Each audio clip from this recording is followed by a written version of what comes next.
मैदान में निकलेंगे। तो इस हवाले से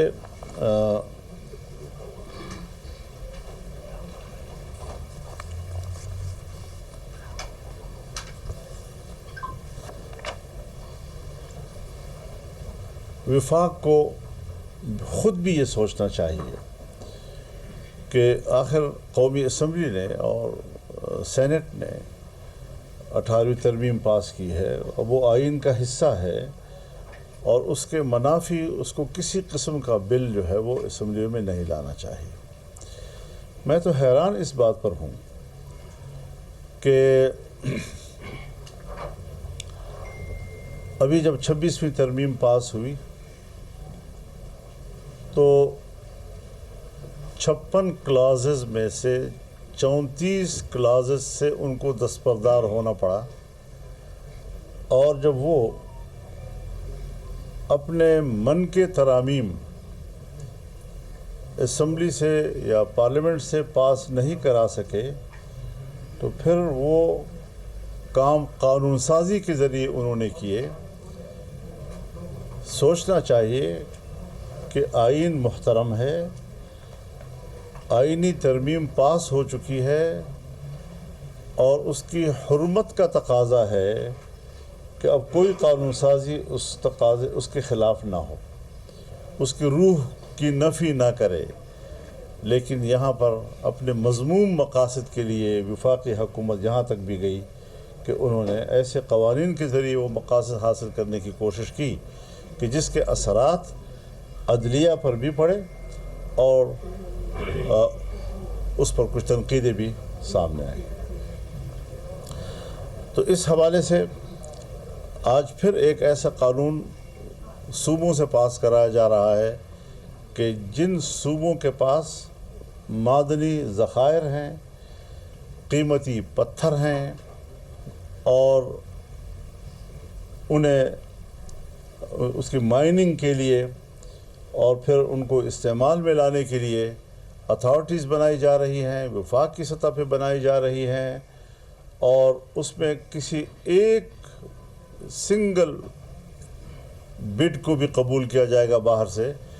तो ये सारी चीज़ें वो ख़दशात हैं कि जहां हम ये समझते हैं कि सिर्फ वफाक ही हमारे सूबे के वसाइल पर काबिज़ नहीं हो रहा, बल्कि बैनुल-अक़वामी क़ुव्वतों को भी और ताकतवर क़ुव्वतों को भी हमारे वसाइल पर कब्ज़ा करने की राह दी जा रही है। हम ना बैनुल-अक़वामी क़ुव्वतों को अपने वसाइल का मालिक बनाएंगे और न ही हुकूमत को, वफाकी हुकूमत को इसका मालिक बनाएंगे। तरीक़ाकार होता है सूबे का इख्तियार अपनी जगह बरकरार रहे।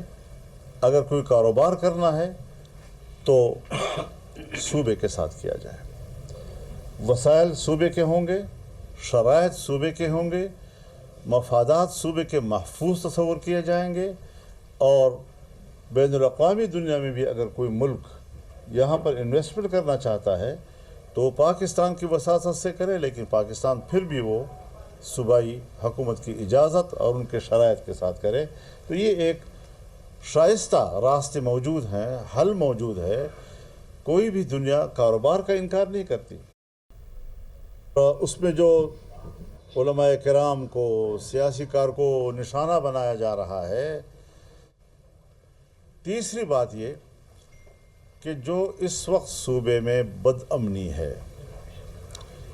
और उसमें जो उलमाए किराम को, सियासी कारकुनों को निशाना बनाया जा रहा है, इस हवाले से भी एक इंतहाई तशवीशनाक सूरत हाल है। इस वक्त रेट ख़त्म हो चुके हैं हुकूमत की। हमारे जो एक तो दरिया सिंध का मगरबी किनारा तकरीबन अव्वल ता आखिर इस सारी सूरत हाल से दो चार है। जनूबी अज़ला ख़ास तौर पर इस वक्त इसकी जद में है, और बहुत से इलाक़ों पर तो अब हुकूमत नाम की भी कोई चीज़ नज़र नहीं आ रही है। बलूचिस्तान की यही सूरत हाल है, वहाँ पर भी कोई रेट हुकूमत की मौजूद नहीं है। तो इन दो सूबों के अंदर, और फिर आज जब मैं यहाँ पर पेशावर में बैठा हूँ तो अपने सूबे की बात करूँगा, ख़ास तौर पे करूँगा कि आप आवाम को किसके हवाले करके छोड़ रहे हैं। आवाम نہ تو مسلح گروہوں سے کے ہاتھوں محفوظ ہیں اور نہ ہی اپنی فوج کے ہاتھوں محفوظ ہیں. ان کی زندگی پشاور کے مناظر ہیں. سربراہ JUI مولانا فضل الرحمان پریس کانفرنس کر رہے ہیں. کہتے ہیں کہ وفاق کو خود بھی سوچنا چاہیے. آئین کے منافی کوئی بل اسمبلی میں نہ آئے. معدنیات سے متعلق صوبوں سے قانون پاس کروایا جا رہا ہے. ایسی قانون سازی جمعیت علماء اسلام کو قبول نہیں ہے. مولانا فضل الرحمان کی ایک جانب سے یہ کہا جا رہا ہے کہ ہمارے مفادات اور وسائل محفوظ ہونے چاہیے، اور ساتھ ساتھ کہتے ہیں کہ وفاق کا یہ خود حق بنتا ہے، فرض بنتا ہے کہ کوئی ایسا بل نہ لے کر آئے اسمبلی میں جو کہ آئین کے خلاف ہو. یہ ایک حساس نوعیت کا معاملہ ہے. بعض لوگوں نے درخواستیں جمع کی، انٹرویوز دیے، انہوں نے میرٹ کے اوپر نوکریاں حاصل کی، اور آپ آئے، آپ کے مزاج کے مطابق نہیں، آپ نکال دیے. کیوں؟ کون تحفظ دے گا ان غریب لوگوں کو؟ ان ملازمین کو کون تحفظ دے گا؟ 17,000 خاندان تباہ ہو گئے ہیں. اور دوسری طرف کرپشن کا بازار گرم ہے، مہنگائی آسمانوں کو چھو رہی ہے، ہماری معیشت بہتر نہیں ہو رہی. تو یہ ساری چیزیں انتہائی پریشان کن ہیں، اور اس حوالے سے جمعیت علماء اسلام نے اپنے مرکزی جنرل کونسل کا اجلاس بھی 19 اور 20 اپریل کو بلا لیا ہے، اور ہم 27 اپریل کو اسرائیل مرد آباد کے عنوان سے مینار پاکستان پر ملین مارچ کر رہے ہیں، اور انشاءاللہ پشاور میں 11 مئی کو بہت بڑا ملین مارچ ہوگا انشاءاللہ، اور پورے صوبے کے عوام اس میں شریک ہوں گے. تمام تنظیموں کو، ذیلی تنظیموں کو ہدایات دی گئی ہیں کہ وہ فوری طور پر عوام میں آگاہی مہم چلائیں اور لوگوں کو اس کانفرنس کی طرف متوجہ کرنے اور یہاں پر ان کو لانے میں اپنا بھرپور کردار ادا کریں.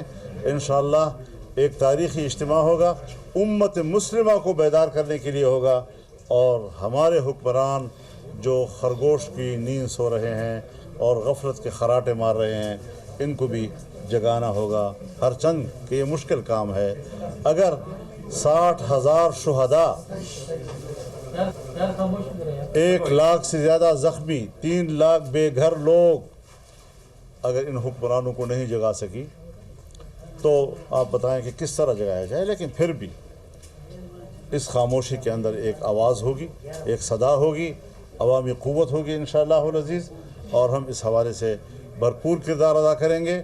جہاں تک ہم اسرائیل مرد آباد کی بات کریں گے، فلسطینیوں کے حق کی بات کریں گے، ان کی آزادی کی بات کریں گے، اور ان کی دفاع کی حمایت کریں گے. وہاں پر پاکستان کے اندر جو یہ ایشوز ہیں اس پر بھی انشاءاللہ عوامی گفتگو ہوگی، عوام کے ساتھ بات چیت ہوگی، اور عوام کے ساتھ ایک یکجہتی کا اظہار کیا جائے گا.